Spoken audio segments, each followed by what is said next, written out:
Pomulero, pomulero, oh pomulero, pomulero, oh pomulero, pomulero, sidi.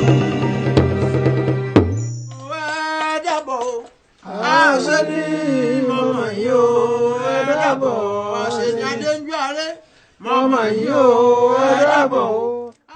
Ifa is not about philosophy alone. Ekpega, a Baptist pastor, he gave a lecture at the University of Ibadan in 1987.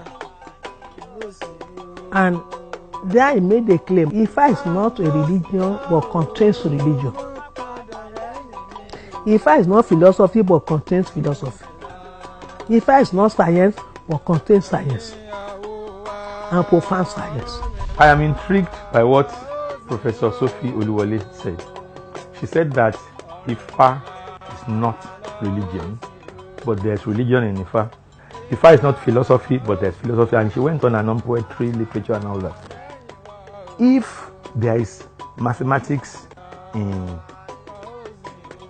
Ifa, there's literature in Ifa, there's philosophy in Ifa, it bears resemblance to the fact that knowledge is whole. Knowledge is just whole. Òyìnbó ló dá wa lọ́kàn rú. Torí pé fún òyìnbó bí gẹ́gẹ́ bí Ọlọ́run làwọn rí Saturn. Torí ẹ̀ náà ṣe pé ọjọ́ kan ní Saturday. Wọ́n gbà pé Ọlọ́run ni oòrùn. Torí ẹ̀ náà ṣe pé ọjọ́ kan ní Sunday, day of the sun. Wọ́n gbà wípé Ọlọ́run ni òṣùpá.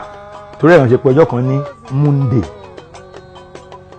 Ìgbà tán wá dé àárín wa tí wọ́n rí wípé à ń sọ̀rọ̀ Ọ̀rúnmìlà, a pè lórìṣà. Wọ́n ní àwọn láti jẹ́ pé Ọlọ́run ni àwọn òrìṣà yẹn.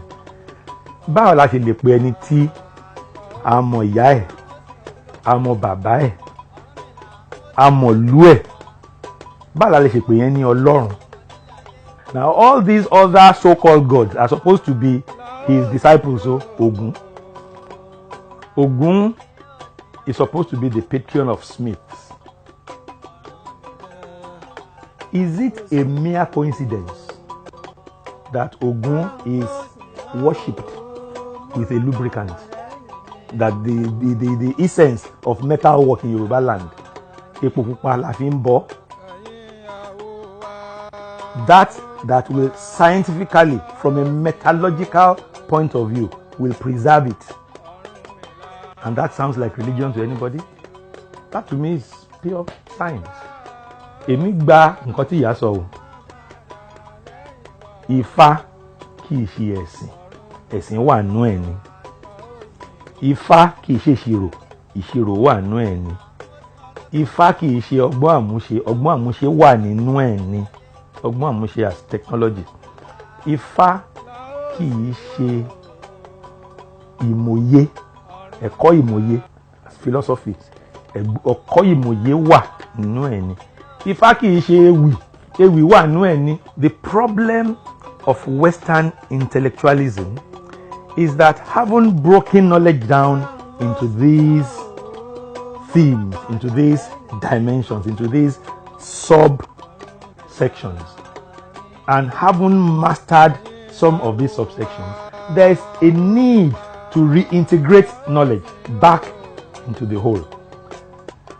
Of course, because it becomes almost impossible to really master knowledge in these departments. That is why after studying physics for many years and studied chemistry for many years, we had to develop the discipline of physical chemistry.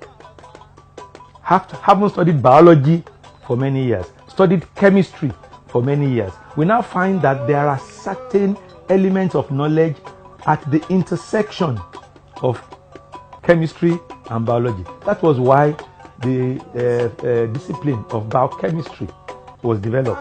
A ní láti túnra wa mú gẹ́gẹ́ bí ìran Yorùbá. Ká má bàa sọ nǹkan tó ṣe pàtàkì dànù. Àwọn tó bí wa wọ́n ti ṣe wọ́n ti ṣètò ẹ̀kọ́ ìjìnlẹ̀ sínú gbogbo àwọn kíní yìí.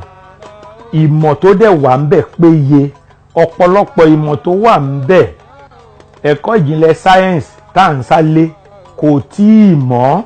The average Nigerian Yoruba mathematician does not know enough about Ifa to be able to see the mathematical elements in Ifa.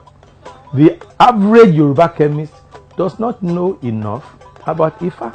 There is, as it were, a structural distraction that ensures that once you go to study any of the sciences from a Western standpoint, you will become as far as possible from the traditional knowledge. And that is why we think these things are religions. Àwa Yorùbá a ti ń gún abẹ́rẹ́, a ti ń sín gbẹ́rẹ́ àjẹsára kóyìnbó tó mọ̀ nípa àjẹsára. Ṣọ̀pọ̀nná movement was engaging inoculation when Europeans were still bloodletting. Bloodletting is leaking blood out like you leak engine oil from your car so that it can work well. They cut you and leak bad blood out because you are sick there, and they hope that will make you feel well. The Yoruba's word for smallpox is Ṣọ̀pọ̀nná, and somebody thinks that is a religion. And I have seen a lot of the mathematics in Ifa because I was privileged to have studied Ifa as a 15-year-old in Methodist High School, Ibadan. So, the little I know of the mathematics in Ifa, I can say that. So we invite others that know the other elements in Ifa to tell us. Then we will not continue to treat Ifa as religion and then run away from it because we have adopted other religions. So we need to rethink. Ó yẹ ká sọnù, ká má bàa sọ àpò ìyàkọ́rùn. Pomulero, pomulero, oh pomulero, pomulero, oh pomulero, pomulero.